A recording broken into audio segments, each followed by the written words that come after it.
Hi hello నమస్తే, నేను మీ రాజశేఖర్. ఈరోజు మార్నింగ్ న్యూస్ వినే ముందు మరి నా ఛానల్ని సబ్స్క్రైబ్ చేయండి, సపోర్ట్ చేయండి. మరి ఏమైనా చిన్న చిన్న మిస్టేక్స్ ఉంటే కామెంట్లో తెలియజేయవలసిందిగా తెలియజేస్తున్నాము. సో ఈరోజు వార్తల్లోకి వెళ్ళే ముందు ప్రధాన వార్తలు చూద్దాము. కేశలాపురం నాగోబా జాతర ఆదిలాబాద్ జిల్లా ఇంద్రవెల్లి మండలంలో ఇంద్రవెల్లిలో వివిధ అభివృద్ధి పనులు రాష్ట్ర ముఖ్యమంత్రి యనమల రేవంత్ రెడ్డి నేడు శ్రీకారం. ఫిబ్రవరి 2, 2024 మధ్యాహ్నం 2 గంటలకు 5 కోట్లతో నాగోబా దేవాలయం గోపురం ఇతర ఆలయ అభివృద్ధి పనులను ప్రారంభోత్సవం. 6 కోట్లతో ఆలయ అభివృద్ధి పనులు శంకుస్థాపన. జాతర నిర్వహణకు నిధులు కేటాయింపు. మధ్యాహ్నం 2 గంటలకు ఇంద్రవెల్లి అమరవీరుల స్మారక స్తూపానికి నివాళి. స్మృతి వనానికి శంకుస్థాపన. ఇంద్రవెల్లి అమరవీరుల కుటుంబాలకు ఇందిరమ్మ ఇళ్ల పట్టాల పంపిణీ. ఇంద్రవెల్లి అమరవీరుల కుటుంబాలకు ట్రైకార్ కింద ఆర్థిక సహాయం. స్వయం సహాయక సంఘాల మహిళలతో సమావేశం. స్వయం సహాయక సంఘాల మహిళలకు 50 కోట్ల విలువ గల బ్యాంకు లింకేజ్ చెక్కుల పంపిణీ. ఫార్మర్ ప్రొడ్యూస్ ఆర్గనైజేషన్కు ఒక్కొక్క గ్రూప్కు 25 లక్షల చొప్పున మంజూరు. 60 కోట్లతో 862 గ్రామాలకు త్రాగునీటి సౌకర్యానికి శంకుస్థాపన. 27.20 కోట్లతో 33 గిరిజన సంక్షేమ రోడ్లకు శంకుస్థాపన. 5 కోట్లతో బుగ్గారాంలో గిరిజన బాలికల రెసిడెన్షియల్ పాఠశాల నిర్మాణానికి శంకుస్థాపన. 5 కోట్ల ఇంద్రవెల్లిలోని గిరిజన బాలికల రెసిడెన్షియల్ పాఠశాల నిర్మాణానికి శంకుస్థాపన. అంటే మరి మెయిన్ వార్తలో మనం చూడడం జరుగుతుంది. ఈరోజు మరి నాగోబా జాతర ప్రారంభోత్సవానికి మరి తెలంగాణ రాష్ట్ర ముఖ్యమంత్రి వర్యులు యనమల రేవంత్ రెడ్డి గారు వెళ్ళడం జరుగుతుంది. మరి గత ప్రభుత్వంలో ఏనాడు కూడా గిరిజన జాతరలను పట్టించుకున్న దాఖలాలు చాలా తక్కువ. మరి మొట్టమొదటగా ఈరోజు కాంగ్రెస్ ప్రభుత్వం ఏర్పడినప్పుడు మరి గత దాదాపుగా 2 నెలలు మాత్రమే అవుతుంది. ఈ 2 నెలల కాలంలోనే మరి ముందు వస్తున్నటువంటి మరి సమ్మక్క సారలమ్మ జాతర ముందుగా వచ్చేటువంటి నాగోబా జాతరకు మరి వివిధ రాష్ట్రాల నుండి తండోపతండాలుగా జనాలు రావడం జరుగుతుంది. మరి మన రాష్ట్రం నుండే కాకుండా ఇతర రాష్ట్రాల నుంచి వెళ్ళి మహారాష్ట్ర కావచ్చు, ఒరిస్సా కావచ్చు, అదేవిధంగా పక్క రాష్ట్రాల నుండి కూడా మరి దాదాపుగా గిరిజన తెగకు సంబంధించిన వారే కాకుండా మరి వేలాది మంది ఇతర కులానికి చెందిన వారు కూడా ఈ కులాంతరానికి మతానికి అతీతంగా కూడా ఈ జాతరకు రావడం జరుగుతుంది. అంత పెద్ద గొప్ప గిరిజన జాతర కాబట్టి ఈరోజు ప్రారంభం జరుగుతుంది. మరి ఈ జాతర అనంతరం కూడా మరి 5 కోట్లతో నాగోబా దేవాలయానికి మరి పనులు ప్రారంభోత్సవం అంటూ మరి చూడడం జరుగుతుంది. అదేవిధంగా మరి ఇంద్రవెల్లిలో మధ్యాహ్నం 2 గంటలకు అమరవీరుల స్మారక స్తూపం వద్ద నివాళులు అర్పించడానికి వెళ్తున్నారు. అదేవిధంగా అక్కడ స్మృతి వనాన్ని కూడా ఏర్పాటు చేస్తామంటూ మరి మెయిన్గా మనం చూడడం జరుగుతుంది. ఇంద్రవెల్లి అమరవీరుల కుటుంబాలకు మరి ఆనాడు ఇంద్రవెల్లి ఇంతవరకు అమరవీరుల కుటుంబాలకు మరి గత ప్రభుత్వంలో ఎవరు కూడా గుర్తించని నేపథ్యంలో ఈరోజు మరి తెలంగాణ ముఖ్యమంత్రి వర్యులు వెళ్ళి వారి కుటుంబాలకు నివాళులు అర్పిస్తూ ఇంద్రవెల్లి అమరవీరుల కుటుంబాలకు ట్రైకార్ కింద ఆర్థిక సహాయాన్ని కూడా అందించేటువంటి అవకాశం ఉందంటూ కూడా మరి ఈరోజు ప్రధాన వార్తగా మనం చూడడం జరుగుతుంది. అదేవిధంగా 60 కోట్లతో 842 గ్రామాలకు త్రాగునీటి సౌకర్యానికి శంకుస్థాపన అంటూ కూడా మరి ఈరోజు ప్రధాన వార్తగా చూడడం జరుగుతుంది. 5 కోట్లతో బుగ్గారాంలో గిరిజన బాలికలకు రెసిడెన్షియల్ పాఠశాల నిర్మాణానికి శంకుస్థాపన అంటూ కూడా మరి ప్రధాన వార్తగా ఈరోజు చూడడం జరుగుతుంది. ఇంకా అదేవిధంగా మరి మెయిన్ వార్తలోకి వచ్చినట్టయితే మెరుపులు లేవు మధ్యంతరం తాయిలాలకు దూరంగా ఈ బడ్జెట్ అంటూ కూడా మనము ఈరోజు ప్రధానంగా వార్తలో చూడడం జరుగుతుంది. తాయిలాలకు దూరంగా తాత్కాలిక బడ్జెట్, కొత్త పథకాలేమీ లేవు, పాత స్కీములు విస్తరణకే ప్రాధాన్యం, ఆహారం ఎరువులపై రాయితీ 8% కోత, ఆదాయపు పన్ను స్లాబులు ఆదాయ పన్ను స్లాబ్లపై యథాతథమంటూ మనం ఈరోజు చూడడం జరుగుతుంది. అదేవిధంగా మౌలిక వసతుల కల్పనకు 11.11 లక్షల కోట్లు, ద్రవ్య లోటు తగ్గింపునకే కేంద్రం మొగ్గు, అంగన్వాడీలు ఆశా కార్యకర్తలకు ఆయుష్మాన్ భారత్ వర్తింపు, ప్రధానమంత్రి గ్రామీణ ఆవాస్ యోజన కింద వచ్చే 5 ఏళ్లలో 2 కోట్ల ఇల్లు నిర్మాణం అంటూ మరి ప్రధాన వార్తగా చూడడం జరుగుతుంది. అదేవిధంగా రాయితీల తలుపులు లేవు, కొత్త పథకాలు చమక్కులు లేవు, పన్నుల్లో తగ్గింపులు లేవు, పిఎం కిసాన్ సాయంలో పెంపులు లేవు, ప్రజాకర్షణ ప్రకటనలు లేవు, ధరలపై ఊరడింపు నిర్ణయాలు లేవు, వినిపించిందంతా 10 ఏళ్ల ప్రగతి పదమే, వినిపించిందంతా వికాస్ భారత్ జపమే అంటూ మరి ఈరోజు వార్తల్లో చూడడం జరుగుతుంది. అదేవిధంగా ఆ వార్తల్లోకి వెళ్ళిన తాయిలాల వర్షం కురిపించలేదు, జనరంజన నిర్ణయాల జోలికెళ్ళేది లేదు, ద్రవ్య లోటు తగ్గింపునకే ప్రాధాన్యమిస్తూ గత కొన్నేళ్ల తరహాలోనే దేశంలో మౌలిక వసతుల కల్పనకు పెద్దపీట వేస్తుంది, సమ్మిళిత అభివృద్ధి తమ ధ్యేయమంటూ పెద్ద ఎత్తున ఉద్యోగాల సృష్టికి బాటలు పరిచింది, గృహ నిర్మాణ పర్యాటక పునరుత్పాదక ఇంధనాలను ప్రోత్సహించే ప్రకటనలు చేసింది, గత 10 ఏళ్ల ప్రగతి ఫలితమే వచ్చే ఎన్నికల్లో తమ అఖండ విజయానికి బాటలు పరుస్తాయంటూ ధీమా వ్యక్తం చేసింది. అయితే పిఎం కిసాన్ సాయంలో పెంపు లేకపోవడంలో రైతన్నలు వంట గ్యాస్, చమురు ధరల తగ్గింపు ప్రకటన లేకపోవడంతో మధ్యతరగతి ప్రగతులు ఆదాయపు పన్నుల భారాన్ని తగ్గించకపోవడంతో వేతన జీతాలు తీవ్ర నిరాశకు గురయ్యాయంటూ మరి రెండవ వార్తలో మనం చూడడం జరుగుతుంది.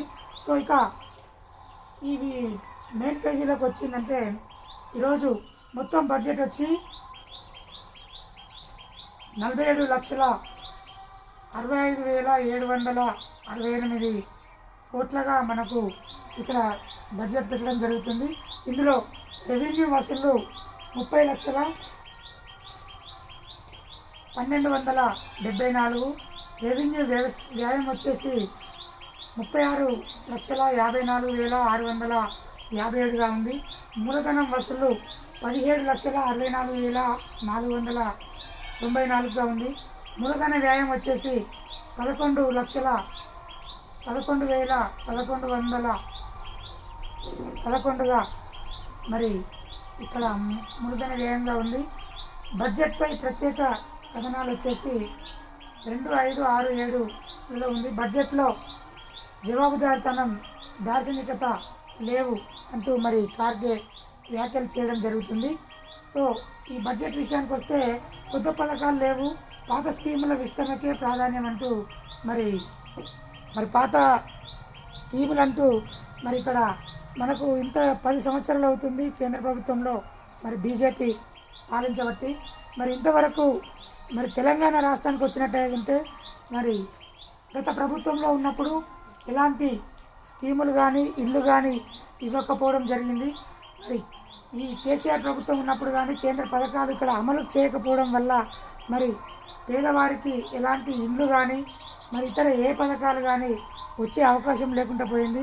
నియంతృత్వ ధోరణితోటి మరి వ్యవహరించడం వల్ల మరి ఇక్కడ కేంద్రానికి సంబంధించినటువంటి ఏ పథకాలు కూడా ఇక్కడ అమలయ్యే పరిస్థితి లేకుండా పోయింది.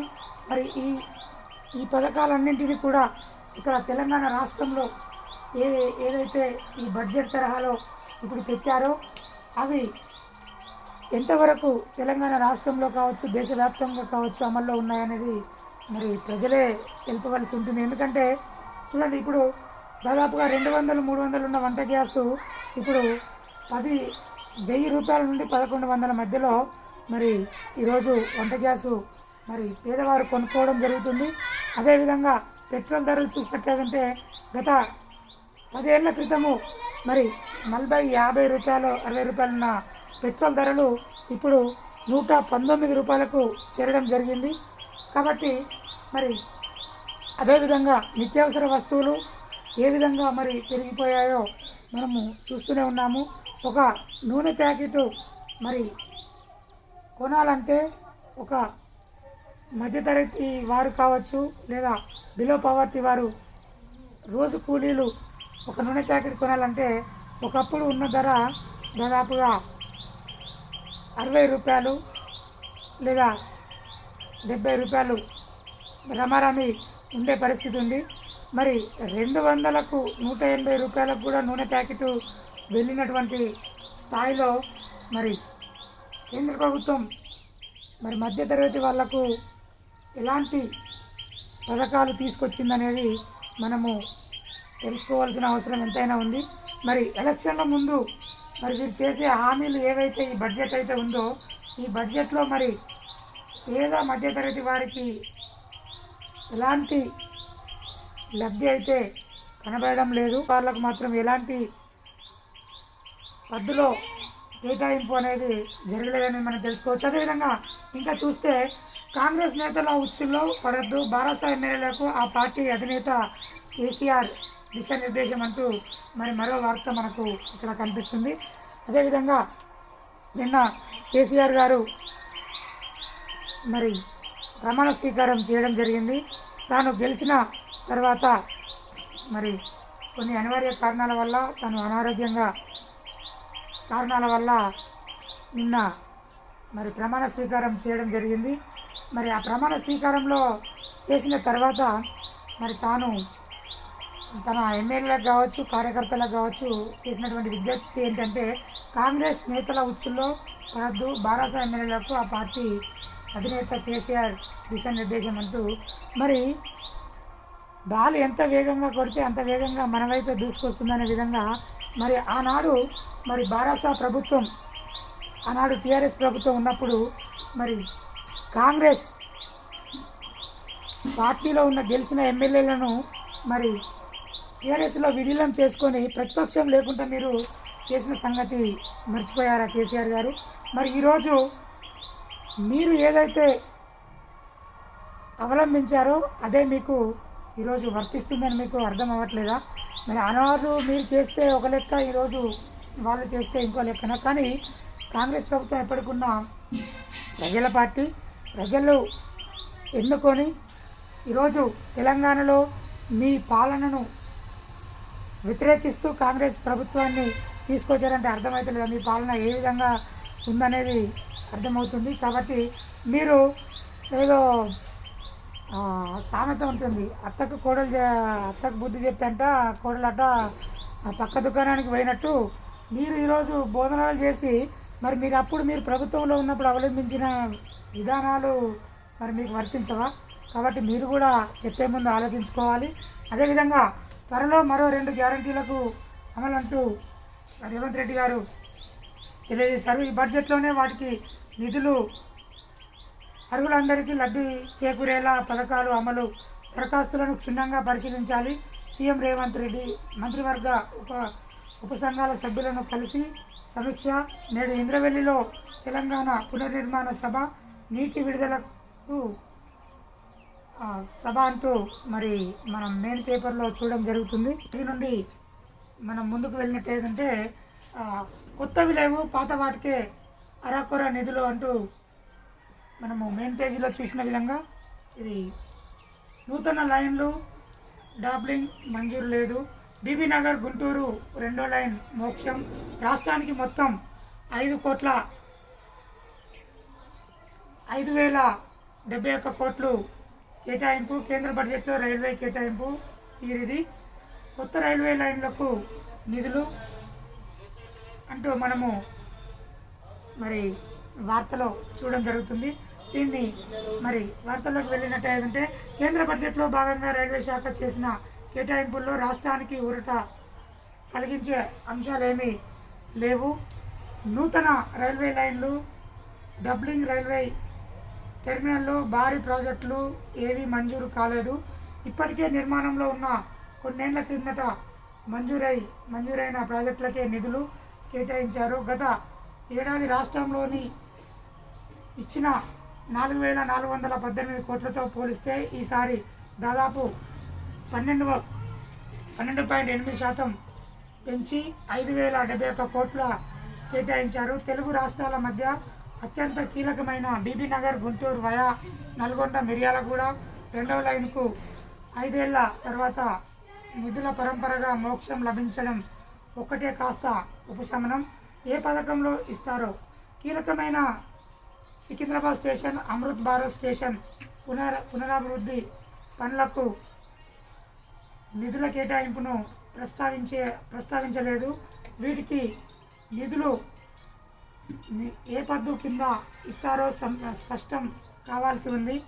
ముంబై మార్గంలో కీలకమైన లింగాలపల్లి వికారాబాద్ సెక్షన్కు రెండో లైను మంజూరు కాలేదు. సర్వే పూర్తయిన కాజీపేట, హుజురాబాద్, కరీంనగర్ ప్రతిపాదన రైల్వే లైన్ కూడా మంజూరు కాలేదు.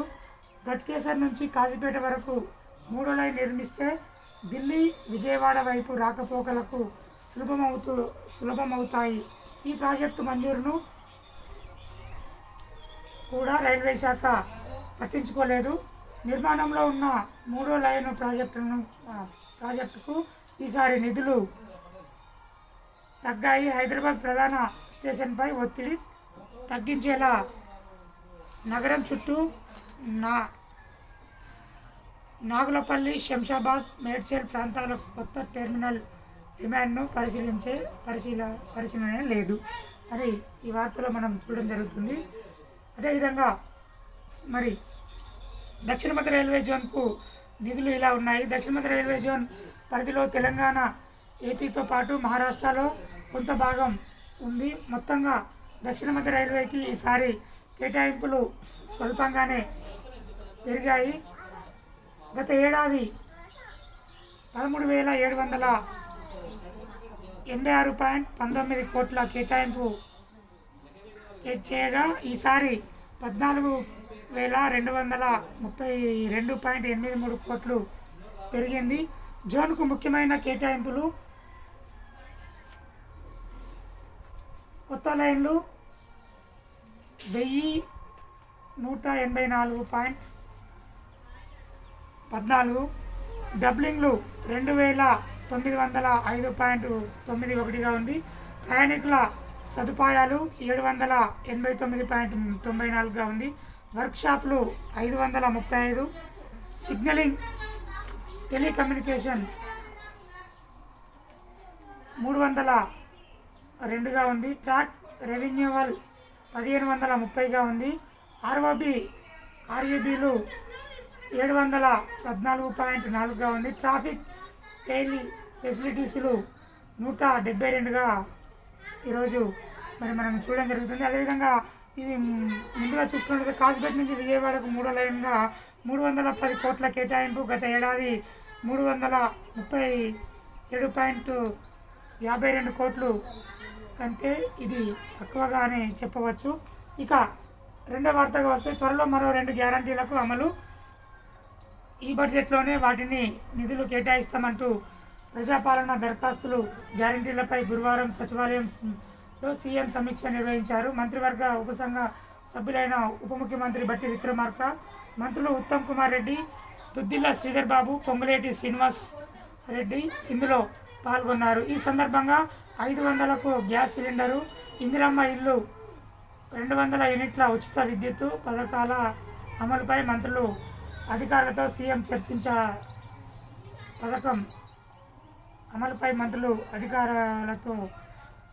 చర్చించారు. ఈ 3 గ్యారంటీల అమలుకు అవసరమైన కార్యాచరణ ప్రణాళికతో సిద్ధంగా ఉండాలని అధికారులను ఆదేశించారు. వీటిలో 2ంటికి తక్షణమే అమలులోకి తెచ్చేందుకు ఏర్పాట్లు చేయాలన్నారు. ఒక్కో గ్యారంటీకి అమలుకు ఎంత ఖర్చు అవుతుంది, ఎంతమంది లబ్ధి కలుగుతుందనేది వివరాలను అడిగి తెలుసుకున్నారు. ఈ బడ్జెట్లోనే వాటిని నిధులు కేటాయించాలని సీఎం ఆర్థిక శాఖకు సూచించారు.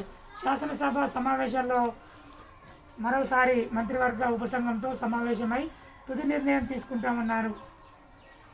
ప్రజాపాలనపై ప్రజలలో వచ్చే దరఖాస్తులు క్షుణ్ణంగా పరిశీలించాలని, అర్హులందరూ లబ్ధి పొందేలా చూడాలని సీఎం ఆదేశించారు. దరఖాస్తుల్లో తప్పులు లేకుండా సరిదిద్దుకునేందుకు ఎంపీడీఓ ఆఫీసుల్లో లేదా మళ్ళీ నిర్వహించే ప్రజాపాలన కార్యక్రమంలో ఆవశ్యకతను సూచించారు. గ్యారంటీల అమల్లో లేనిపోని నిబంధనలతో ఎవరిని ఇబ్బంది పెట్టవద్దని చెప్పారు. కాబట్టి సరే, ఈ మంత్రివర్గ నిర్ణయంలో పలు అంశాలు, కీలకమైన అంశాలు మీరు చర్చించారు. కాబట్టి కొంత మనము మీరు ప్రజాపాలనలో ఇచ్చినటువంటి అప్లికేషన్లలో కొంత ప్రజలకు కన్ఫ్యూజ్గానే ఉన్నటువంటి పరిస్థితి నెలకొంది. అందులో ముఖ్యమైనది ఏంటంటే రైతులకు మరి మీరైతే ఏ విధంగానైతే 15,000 ఇస్తామని మీరు భరోసా ఇచ్చారో దాంట్లో మరి భూమి ఉన్నవారు, అదేవిధంగా కౌలు రైతులకు మరి వారికి ఉన్నటువంటి సందిగ్ధత ఏంటంటే మరి కౌలు రైతులకు 15,000 వస్తే మరి భూమి ఉన్న వారికి, సొంత భూమి ఉన్న వారికి 15,000 వస్తే కౌలు రైతులకు కూడా మరి ఇది వర్తిస్తుందా? ఒకవేళ వర్తించినట్టయితే మరి నిజమైన లబ్ధిదారులు అంటే భూమి యజమానులకు డబ్బులు వస్తాయా, కౌలు రైతులకు ఇస్తే భూమి యజమానులకు డబ్బులు వస్తాయా అనేది ఇది ఒక సందిగ్ధంలోనే ఉంది. దీన్ని మీరు నివృత్తి చేయవలసిన అవసరం కూడా ఎంతైనా ఉంది ఈ గ్యారెంటీలో భాగంగా. ఎందుకంటే మరి భూ యజమానులు ఏ విధంగానైతే రైతు బంధు మీరు ఇప్పుడు వస్తుందో అదే మాదిరిగా మీరు ఇచ్చే రైతు భరోసా కార్యక్రమంలో వారికి 15,000 వస్తే కౌలు రైతులకు కూడా 15,000 వస్తాయా? ఒకవేళ వచ్చేది ఉంటే ఓకే, ఒకవేళ రాకపోతే మీరు అన్నట్టు వాళ్ళు పట్టా పాస్బుక్లు ఇవ్వడం లేదు. ఎందుకంటే మరి కౌలు రైతులకు డబ్బులు పడితే మరి భూ యజమానులకు డబ్బులు పడవి అనే ఒక అపోహ ఉంది. దీనికి మాత్రం ఒక క్లారిటీ ఇవ్వాలనేది మరి కోరుతూ ఉన్నారు. ప్రజల్లో ఉన్నటువంటి మేజర్ అభిప్రాయం ఈ విధంగా ఉంది. కాబట్టి దీన్ని ఒకటి పరిశీలించవలసిందిగా ప్రజలు కోరుకుంటున్నారు. అదేవిధంగా మరి ఈ రేషన్ కార్డు, కొత్త రేషన్ కార్డులు ఉన్నవా, ఇంతకుముందు రేషన్ కార్డులు లేని వారికి కూడా ఈ 2,500 రూపాయల మరి మహిళలకు ఇస్తామనే పథకం, మహాలక్ష్మి పథకం ఏదైతే ఉందో దాంట్లో భాగంగా మరి రేషన్ కార్డులో ఉన్న వారికి ఇప్పుడు 2-3 మహిళలు ఉంటే అందులో ఒక మహిళకు వర్తిస్తుందా లేదా ఇద్దరికి వర్తిస్తుందా అనేది కూడా కొంత సందిగ్ధంలో ఉన్నటువంటి విషయం. ఒకవేళ కనుక అందులో మహిళలు 55 సంవత్సరాలు దాటిన వారు, 57 సంవత్సరాల వాళ్ళు ఉన్నట్టు ఉంటే మరి అందులో ఉన్న మహిళల్లో ఎవరికి వర్తిస్తుంది, పెళ్ళి అయిన వారికా పెళ్ళి కాని వారికా అనేది కూడా ఒక ప్రకటన విడుదల చేయవలసిన అవసరం ఉంది. సో కాబట్టి ఈ కొన్ని అంశాలను మీరు పరిశీలించవలసిందిగా తెలియజేస్తున్నాము. అదేవిధంగా ఇంకొక అంశానికి వస్తే మూసీ పునరుద్ధరణ ప్రాజెక్టుకు సహకరించండి. New development bank director general CM పలు అభివృద్ధి కార్యక్రమాలపై చర్చించారంటూ ప్రధాన వార్తగా మనం ఇక్కడ కూడా చూడడం జరుగుతుంది. కాబట్టి మరి మూసీ నది క్లియర్ విషయంలో కూడా చుట్టుపక్కల ఉన్నటువంటి వ్యర్థాలను ఏ విధంగానైతే మరి క్లియర్ చేయాలని కోరుకుంటున్నారో ఆ వ్యర్థాల విషయంలో కూడా మరి త్వరగా ఆనాడు ఉన్న ప్రభుత్వము మరి నెగ్లెక్ట్ చేయడం జరిగింది. చేస్తామని మాటలు చెప్పడం తప్ప, కాగితాలలో చూపించడం తప్ప ఆచరణలో లేనటువంటి విషయం మరి మనం చూస్తూనే ఉన్నాం. కాబట్టి మరి ఇకనైనా కూడా అలాంటి పద్ధతిలో కాకుండా త్వరగా మరి ఆ విషయాన్ని కూడా మీరు త్వరగా పరిశీలించవలసిందిగా కోరుతున్నాము. అదేవిధంగా ఇక ఇంకో వార్త చూసినట్టయితే ఎమ్మెల్యేగా కేసీఆర్ ప్రమాణ స్వీకారం, హాజరైన మంత్రి శ్రీధర్ బాబు, బారాస ఎమ్మెల్యేలు, ఎమ్మెల్సీలు అంటూ మరి ఇందులో వార్త చూడడం జరుగుతుంది. బారాస అధినేత కేసీఆర్ గజ్వేల్ శాసనసభ్యుడిగా గురువారం ప్రమాణ స్వీకారం చేశారు. అసెంబ్లీ ప్రాంగణంలో సభాపతి కార్యాలయంలో కేసీఆర్తో స్పీకర్ గడ్డం ప్రసాద్ కుమార్ ప్రమాణ స్వీకారం చేయించారు. ఈ కార్యక్రమంలో శాసనసభ వ్యవహారాల మంత్రి దుద్దిల్ల శ్రీధర్ బాబు, ప్రభుత్వ విప్ అల్లూరి లక్ష్మణ్, అసెంబ్లీ కార్యదర్శి నరసింహాచార్యులు, మాజీ మంత్రులు కేటీఆర్, హరీష్ రావులు, మాజీ స్పీకర్లు మధుసూదనాచారి, పోచారం శ్రీనివాసరెడ్డి పాల్గొన్నారు. డిసెంబర్లో జరిగిన తొలి శాసనసభ సమావేశంలో కొత్తగా ఎన్నికైన ఎమ్మెల్యేలలో అత్యధికులు ప్రమాణ స్వీకారం చేశారు. ఆ సమయంలో ప్రమాదవశాత్తు తుంటి ఎముక గాయమైన నేపథ్యంలో కేసీఆర్ సమావేశాలకు హాజరు కాలేదు.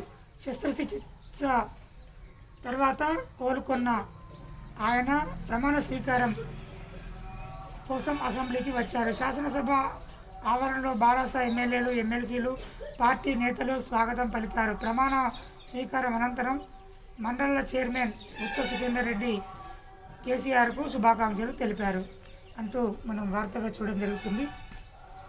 సో ఏది ఏమైనప్పటికీ కొత్త ప్రభుత్వం ఏర్పడి 2 నెలలు అయిపోయిన సందర్భంగా మరి వారు ఇచ్చినటువంటి 2 గ్యారంటీలు అమలు కొంత ఊరటను కలిగించినప్పటికీ ఇంకా ఈ వచ్చే గ్యారంటీలన్నీ కూడా పారదర్శకంగా చేస్తారని మరి రేవంత్ రెడ్డి గారి మీద పూర్తి నమ్మకం ఉంది. అదేవిధంగా మరి ఇకనైనా కూడా చేసినటువంటి పొరపాట్లను సరిదిద్దుకొని గత ప్రభుత్వంలో ఉన్నటువంటి వ్యక్తులు బేషాజారు పనులకు పోకుండా మీరు ప్రభుత్వానికి సహకరించి చేసేటువంటి పనులను మీరు వారు తప్పు చేస్తే వ్యతిరేకించండి, కానీ కావాలని కూడా మరి పార్టీల మధ్య ఎమ్మెల్యేల మధ్య చిచ్చు పెట్టి మళ్ళా కొంతమంది వ్యక్తులు మాట్లాడుతున్నారు. ఒక లోక్సభ అయిపోయిన తర్వాత మళ్ళీ పరిణామాలు మారుతాయని చెప్పడం జరుగుతుంది. కాబట్టి అది కరెక్ట్ కాదు. ప్రజలు ఇచ్చిన తీర్పును గౌరవించి మీరు ఆ తీర్పుకు కట్టుబడి ఉండవలసిందిగా తెలియజేస్తున్నారు. ప్రజలు కూడా అందరూ చూస్తున్నారు ఏం జరుగుతుంది, ఎలా జరుగుతుంది అనేది కూడా ప్రజలందరూ గమనిస్తున్నారు. మరి వచ్చే లోక్సభ ఎన్నికలకు మరి సన్నద్ధమవుతున్నటువంటి అన్ని పార్టీలు కూడా మరి ముఖ్యంగా కాంగ్రెస్, అదేవిధంగా బీఆర్ఎస్, బీజేపీ పార్టీలు ప్రజల్లోకి వెళ్ళినప్పుడు ఖచ్చితమైన హామీలు ఏవైతే ఇస్తున్నారో వాటిని మాత్రమే ప్రజల్లోకి తీసుకెళ్ళాలి. కానీ ప్రజల్లో లేని వాటిని పుట్టించి అధికారంలోకి వచ్చిన తర్వాత అవి అమలు చేయకపోవడం జరిగినట్టయితే ఖచ్చితంగా ప్రజల్లోకి వ్యతిరేకత వస్తుంది. కాబట్టి ఇది గమనించవలసిందిగా అన్ని పార్టీలకు విజ్ఞప్తి చేస్తూ మరి ఏది ఏమైనప్పటికీ చేసినటువంటి పనులను చెప్పుకోవడం ధర్మం, చేసినటువంటి తప్పులను కూడా సరిదిద్దుకోవడం మన బాధ్యత, ధర్మం. కాబట్టి ప్రజలు ఎప్పటికప్పుడు గమనిస్తున్నారు. మరి గమనించుకొని మీ తప్పులను సరిదిద్దుకోవాల్సిందిగా తెలియజేస్తూ ముగిస్తున్నాను. జై హింద్, జై భారత్, జై తెలంగాణ.